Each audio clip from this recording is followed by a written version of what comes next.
All right, welcome back to the Onebar and Lupagus show. It's draft day. Happy draft day. Yes. It's time to look at the experts who know a lot more than us as far as who the Vikings final prediction is. And we got 10 of them. I got 10 of them. Are you ready? I am ready. And I don't know. I think we know quite a bit. Yeah, we know. We know a ton. We know a ton. One thing is for sure.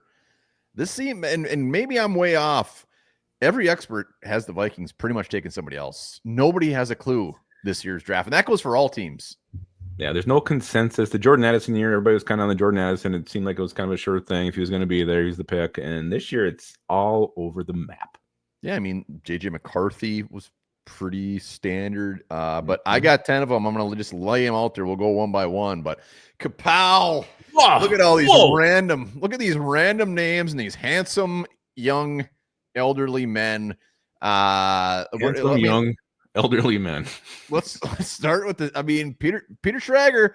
Dude's definitely in the know. This is one of the weirder ones. Hampton, even after Jordan Mason and bringing back Aaron Jones, but I wouldn't hate it.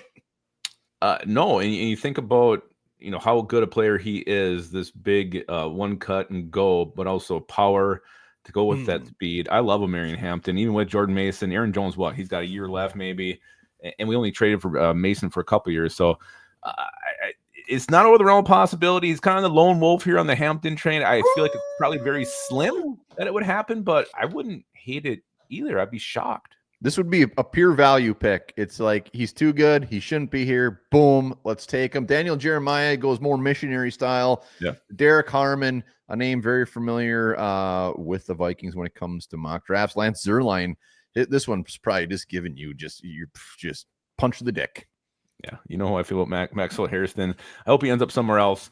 Whatever. I mean, I don't think they're going to go corner unless it's like a Jahdae Barron, a guy who can do more than one role. So I just don't think that's the position they're going to target early. Here's what I'm going to promise, even on the live and even after like all the picks are made. I feel like I've gotten to a new level for the draft. Like, I'm not going to bitch.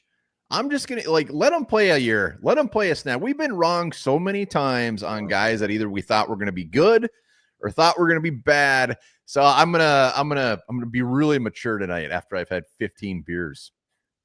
I know, and I feel like I've grown that way as well. The thing that got me to the Lewis Cine train is how far we went down, missing the Kyle Hamilton, a guy I really wanted, and also I didn't feel like we got equal value for that kind of move, not getting a first round. That's what really chapped my ass that time. So something like that happens where I feel like we just made a really bad trade. Like, what are we doing? That's fine. And like position wise, if we go just crazy, like I don't see that happening. But like if we end up with Hairston, just be like, all right, man.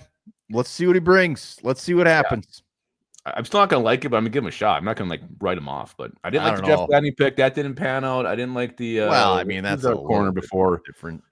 No, he was cut. You didn't want Trey Waynes. Trey Waynes panned out pretty well. He panned out pretty well. We'll see. I didn't want Mike Hughes either. I don't think anybody wanted Mike Hughes. Still in the league though.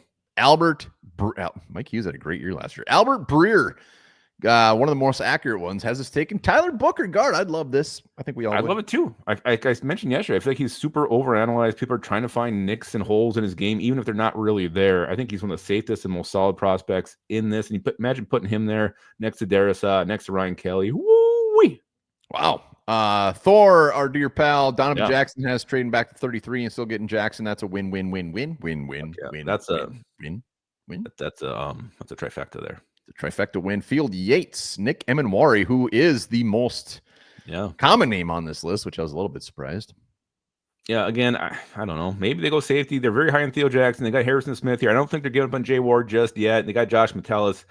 I don't think it's as big a need as all these analysts are making it out to be, but truly, if you think it's the best value, makes sense. Emanwari, you just got to know what he is. He's not like this big-ass thumper hitter. He's kind of more of a ball hawk type of cover guy. Yeah, he just happens to be ginormous. And Emanwari or Starks, to me, is kind of like the Hampton pick. It's just a look like maybe it's not the biggest need, but they're just too damn good to pass on. Like, I don't know if it's just like, the Vikings need a safety. It's just the value's too high. Yeah. A little Chuck Davis there. Graves Zabel, a guy both of us don't think is going to be on the board. Have you ever seen Charles Davis not smile? I love Charles Davis. I know. Do you think he's really as kind and as nice in person? I think he's nicer. I bet he's nicer. I bet he's the one of the best humans ever. Todd McShay, who has kind of popped back on the scene the last couple of years, which I love him.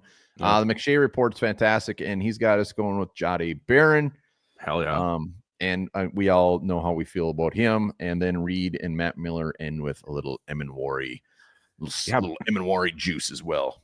Barron, a guy you see go top 10, you see go late round 1. If he's there, like, I mean, unless Kenneth Grant's there, like, he is my pick. He's the guy I'll be rooting for. I just think he's so dynamic, such a dynamic weapon in your secondary.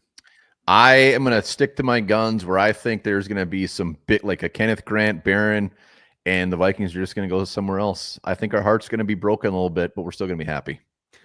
And that's where I look like a Derek Harmon. Like, I think that might be their guy. Like, I feel like it's their guy. I'm completely wrong. I just feel like it's the Vikings guy. We will see, but that is what the experts think. Join us tonight at 4:30. Join us for a brewski, and enjoy the draft, damn it. Yeah, and remember this. The first defensive tackle selected in 2024 NFL Draft was Byron Murphy II.